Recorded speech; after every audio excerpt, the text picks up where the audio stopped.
is nasty to do.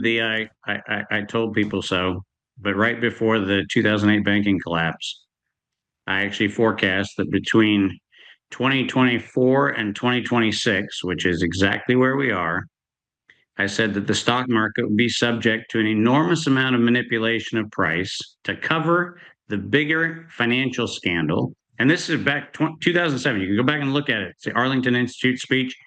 I gave it back in 2007, and it's still somewhere on YouTube.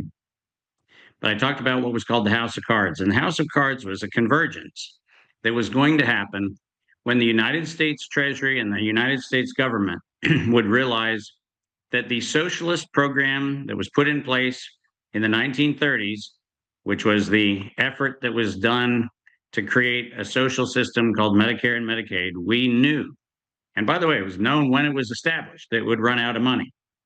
And we knew that it was going to happen between 2024 and 2026.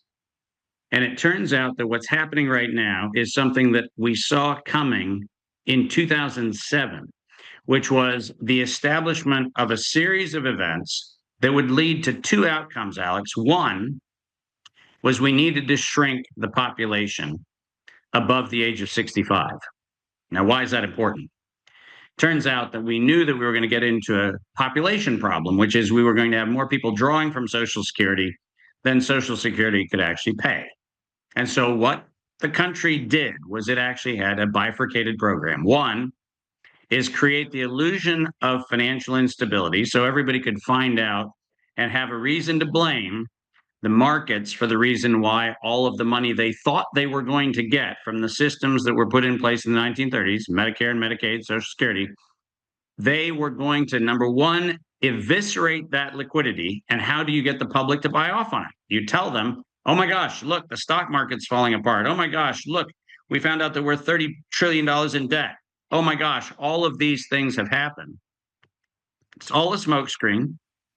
Elon Musk, when he got access to the Treasury files, the real reason why they're upset about this is what I'm saying is in those files. They know what I'm saying to be true. And the reason why you need to have a security clearance to get into the Treasury files is because it turns out that we have been accelerating the illiquidity of the Medicare and Medicaid program so that we can crater it. And that was part one. And that's the reason why you see market volatility happening in the last 48 hours. You see it happening worldwide because they're trying to pull the plug out from under the financial system so that we can actually pretend like all of this just happened. The bummer is my videos from 2007 are still up. But the other half of this equation is we needed to shrink the population. And when I talked about this, and people got very upset about this, and I was just using Bill Gates's own numbers, I said that somewhere around 1.5 billion to 2 billion people were going to be either killed or impaired because of this particular pandemic. And what I meant by that is very simple. Using their own calculus, which is the 11 to 15% population reduction they wanted, that puts you at 1.5 billion, 1.6 billion people that we're going to get off the planet. But when you have the death and disability of people who are subject to genetic modification, which, by the way, right after he came into office, not surprisingly, deep state actors like Larry Ellison came back into the White House to promote custom-made mRNA and custom-made injections and these wonderful, allegedly AI-infused technologies, which are somehow mysteriously going to save us from cancer. What they failed to point out was the very agent through which they are allegedly going to vaccinate against cancer is itself a cancer promoter. Now, why would you do that? You would do that because you need to accelerate the death rate so that the fewer over 65 population you have to satisfy with respect to Medicare, Medicaid, and Social Security, the less political risk you have. Once again, why is it? Why is it that the Republicans are standing in the way of President Trump's nominations? They know what I am saying, and they know the dirty secret is on their watch. In the next 18 months, Medicare and Medicaid's pension program is going to be illiquid. They know that they cannot go back to the Treasury and fill the $14 trillion hole that is currently outstanding. So what do they have to do? They have to come up with a cover story to make it someone else's fault for the graft and corruption that's been going on for the last 30 years. I am on record going back to 2007, saying this was going to happen. Inside of that record, it is abundantly clear that they are actively pursuing a strategy of eviscerating the financial markets and literally killing off people so we limit the number of beneficiaries. Remember that beginning in 2012 and 2013, we knew that the Social Security program was insolvent, not kind of insolvent, absolutely insolvent.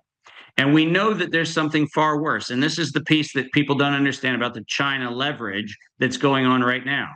China, in its foreign investment policy, became the purchaser of US treasuries. And over the last 10 years, has been shrinking the duration of their treasury holdings to undermine the US economy. When President Trump announced tariffs for China, he's not even close to scratching the surface of the economic harm that is going to come when China decides to dump their treasuries at exactly the same time that the Social Security, Medicare, and Medicaid systems go illiquid. And why is that a problem? That's a problem because the real value of our economy relies on healthcare, which is the state intermediated healthcare system, Social Security, Medicare, and Medicaid, for 18% of our GDP. If you take 18% of our GDP and diminish or erase it, which is what this event will do, and you compound that with China dumping their treasury holdings, which they've already announced they are going to do, you have an unsurvivable financial crisis on your hands.